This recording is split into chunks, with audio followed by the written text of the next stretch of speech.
آج ہم جس جگہ پر کھڑے ہیں شاید اس جگہ پر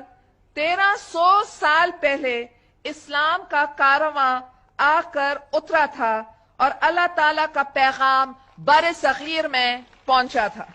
اس کارواں کا رہبر محمد بن قاسم تھا،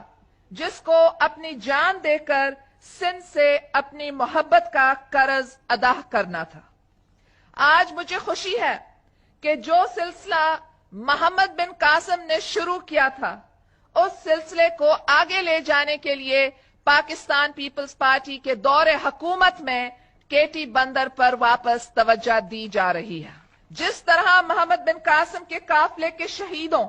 کے لہو سے پورے برصغیر میں اسلام کی روشنی پھیلی تھی، اسی طرح قائد عوام ذوالفقار علی بھٹو کے لہو سے،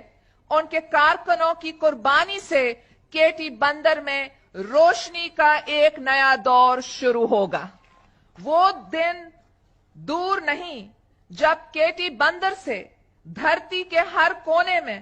ملک کے ہر کونے میں خوشحالی آئے گی۔